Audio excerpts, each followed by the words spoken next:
Good morning, I'm on the road. I'm at one of my favourite places, that's Woodlake Park. As you can see, there's been a huge change in the weather. Not only has it dropped about 12 degrees centigrade, but the rain that's due tomorrow is coming today.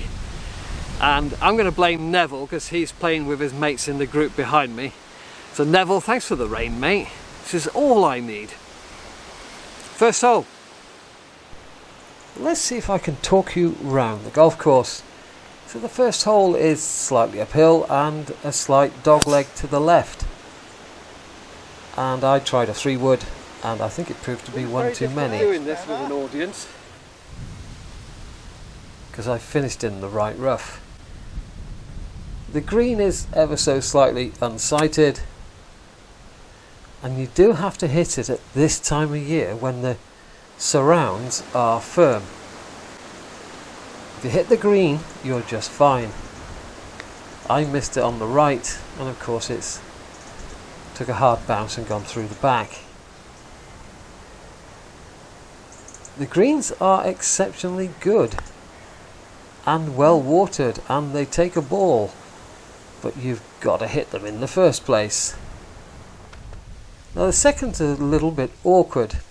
You need to hit a 200-yard shot straight down the middle of this chute, and then the hole takes a 45-degree turn to the right and down, and then a 45-degree turn to the left, and you'll find the green just in front of you. For me, that was a 3 hybrid. And here we are down on the flat after taking the 2 turns. Gonna chip it with the pitching wedge, and that is just plain clumsy as hell. Yeah, that much clumsy. The green itself is long and narrow and you really can't afford to miss it, but then when your second shot is so short, you really shouldn't be missing it with a chip and run. And that is where we have come from. So now you can see the slope and how it will feed down to the left of the screen. We go to the par 5 third. There is a ditch across down there. It's out of my reach, I don't need to worry about the ditch.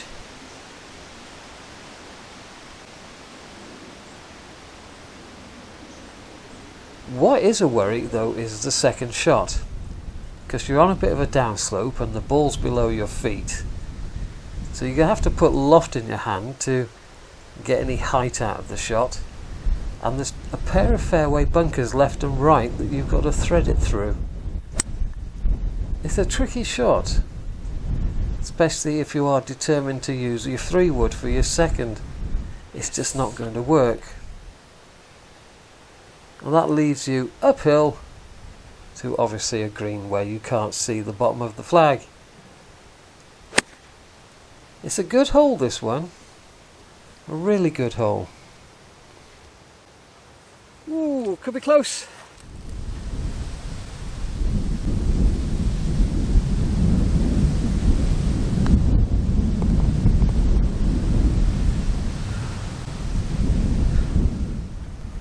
The par 3 fourth down the hill. This is a forward tee. It's normally a shade over 200 yards. I'm so worried about the firm ground that I completely fail to commit to the shot, and we rattle through the big tree, which isn't the place to be.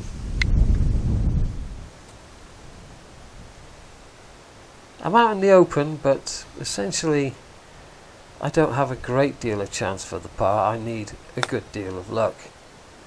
Bounce it through the rough, down onto the green. I'm happy, more than happy, to get it on the dance floor. Stay there, stay there.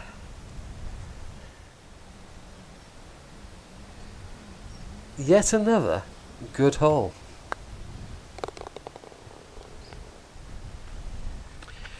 Well, the golf course is a lot greener than at back home. The greens are excellent and they're putting really well. I just lack the confidence of hitting a ball into the green. Back home everything's rock hard and the greens became very skittish. In fact, the other evening I didn't hold a single thing outside of 3 feet. Right, drive up the 5th, got to avoid the big tree there, and there's a bunker over there. Although I don't know if my memory is faulty, but I get the feeling that there's a bunker or two missing. I'm just not certain. So that's the middle of the fairway up there. That is where I would like to go. That is not the middle of the fairway. The only good thing about it is the firm ground has allowed the ball to bounce and run through to the other side. This green has got a very severe front to back step in it. The flag is way at the back today and I've taken that on and I know that I've missed it. Big bounce. I think I missed the green. And by missing the green on the right, just off the screen, the firm bounce has put me all the way through the back, and it's very hard to score when you're on the wrong side of the hole.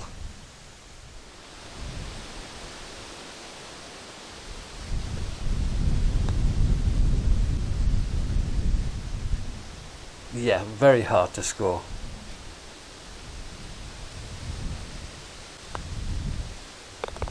And then we go on to number 6, which is another of my favourite holes. I just love giving the driver a big bang up this hill.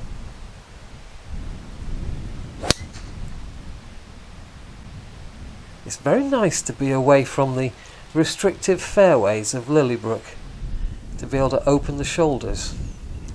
Now this is a second shot I've never played well in all my visits. 2 bunkers down the right. And I'm always so afraid of going through the back, I can never quite commit to the shot. But the views up here go on forever really. It's really quite nice when you're up on top here. And sure enough, this is where we finished up, in one of the bunkers. But you can see what I mean about being afraid. The far end of that green just goes down a bank.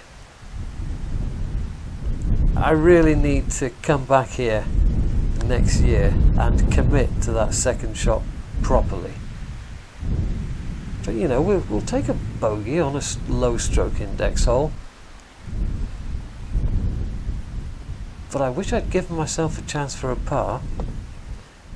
On to number 7, the downhill par 3 with the wonderful views. A lot of hang time on this shot, so you have to be on line. If you're not on line, the ball will wander off. I've just landed on the fringe and it's kicked across the green a little bit, but we're on the dance floor. Simon!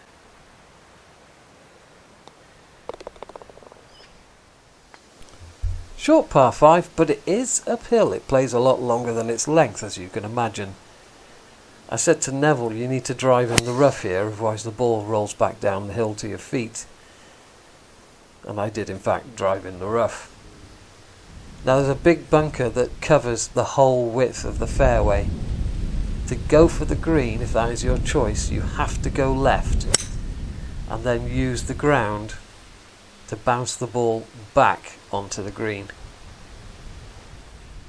It's not that difficult to do, and in fact that is exactly what I did do. I'll tell you what's also nice. I know this has got 5 par 5s, but it is nice to play a course with more than 1 par 5 like Lillybrook. Yes. Especially when you're making birdies. But it's getting a bit blowy now, isn't it? Number 9, downhill, dog leg to the left, very easy to run out of space on the right, and it's a very difficult green to find even if you do hit a decent tee shot. So the second hole and this 9th hole are the two most trickiest holes on the course. The other 16, fairly obvious what you've got to do off the tee box. This 9th is normally a 3 hybrid for me, but as the wind was humming right into my face, I thought 3 wood, and I popped it right up in the air. I think I've only got it about halfway to the green.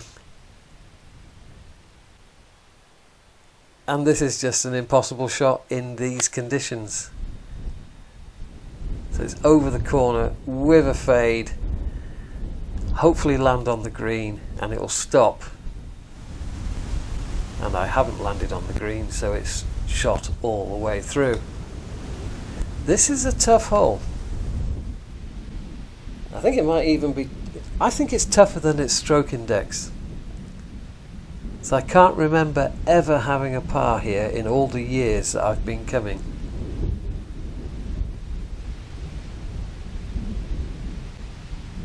But if you can hit your tee shot the correct length into the correct position, and then you can land your second shot on the green, then it probably isn't that difficult.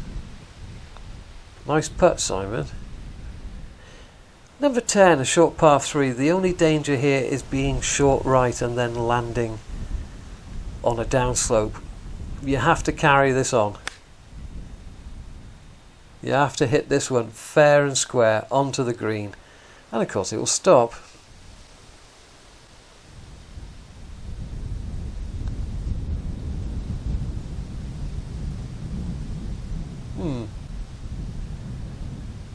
Could have perhaps done a fraction better there. Number 11 and another par 5. You don't want to top it off this tee, otherwise you've got the walk down into that dip. With the slope of the fairway, your target is the right edge, and that will come all the way across to the left edge. Part of me wanted to thrash a 3 wood, but I opted for a little dinky 6 iron. Didn't commit properly, and we're down by the hedge. It's not a bad place to be. At least in the rough there's a little bit of fluff under the ball. With only 60 yards in, it's not difficult. There's a ditch that runs across in front of the green, which is what made me hesitate about hitting a 3 wood in the first place. It is a proper 3-shotter for mere mortals. I'm sure there's some people who go for it in 2. And that is the ditch, which is obviously dry at this time of year. And that's what made me lay up. Number 12 and a par 5 back up the hill. It's a slight dogleg left and there's sand on the left. So right is the place to be, although not that far right. Bit of a short drive. Haven't really got a lie for a 3 wood, but I'm going to hit it anyway. Aim out to the left of the flag and just let the ground do the work for you.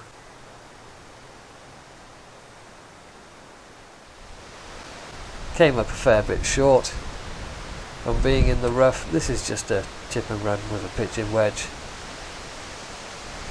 Use the bank on the left. And yet another below average shot.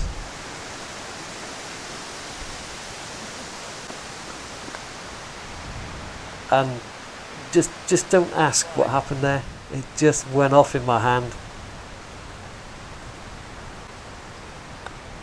It's quite an easy 4, this, and I'm turning it into a difficult 6. Now driver here is the wrong club. It's a slight dogleg to the right. I don't know why I chose driver. I've let it go. There's a big crash in the trees. And this is what I've got left. Chip and run 9 iron. Now I don't know if you've noticed, but there's an awful lot of the bunkers are being refurbished here. They're spending a few pennies. And the new bunkers look absolutely excellent.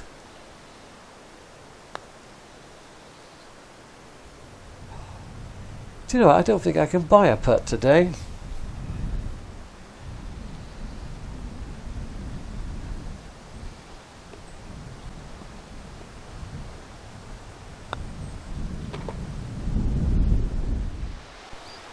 Short par 3 back up the hill. One bunker sat in the face of the green that I've got to get over. The green is two-tiered, but not back to front, left to right. So you've got to get on the correct tier, which I have achieved. And when you've got on the correct tier, then you've got your opportunity for a 2. Yeah, I can't buy a putt.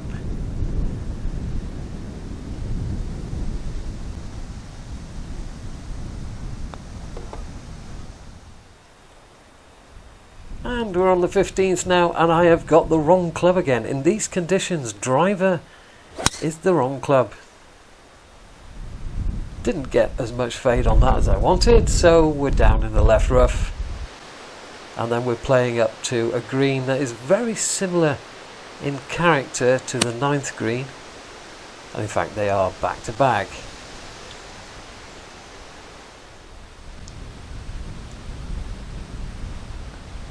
They're only a few yards apart, these two greens. Look at that flag moving.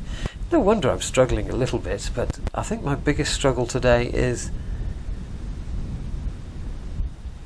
picking the correct clubs off the tee. We go on to 16, a downhill par 3.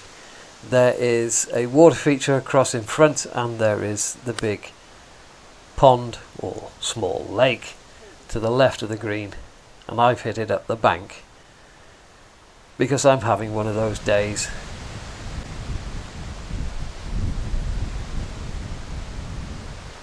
It's a really good hole, this one. In fact, there are so many good holes here at Woodlake Park. You want to be careful with that green. It kind of runs away down to the lake pretty quickly. Yes. So, Woodlake Park. Still one of my favourites. I love it here. 5 par 5s, 5 par 3s to have a go at. Only the 8 par 4s. We've got a par 5 and a short par 4 to finish with. Complete mixed bag of scores today. As soon as it gets hard and bouncy, I lose confidence, and this year's been completely hard and bouncy. So I really don't know what I'm doing. Another par 5 I can reach into. It's only 493. A little bit out to the right, but no problem. I can still reach. 3 hybrid. All I've got to do is fade this round the trees out of this rough, a bit like that, and we are going to be very, very close to the green.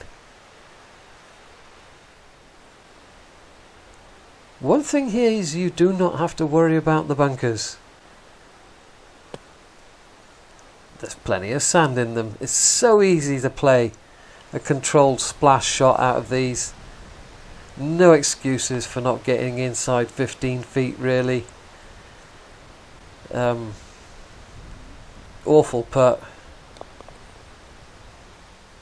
And then finally the last hole. Now there is a ditch across, and of course there are out of bounds posts up by the clubhouse. I've chosen a 7-iron. You may want to hit it a fair bit better than that. That leaves us a 9-iron into the green, and you most definitely want to hit it better than this. I landed on the bank to the right of the green, got an enormous kick forward because of the firm ground, as you do, and I'm grateful to still have a golf ball. Now, as you've seen, I think every facet of my game is a little bit off, and when you add all those little bit offs together, it adds up to a score that I'm not particularly proud of because it's over my handicap on a golf course I love and enjoy. And if you live in the area, Bristol, Gloucester, Swindon, Hereford, and you've never been here, you really do need to come here. It's a lovely place to play golf. Ta-ra.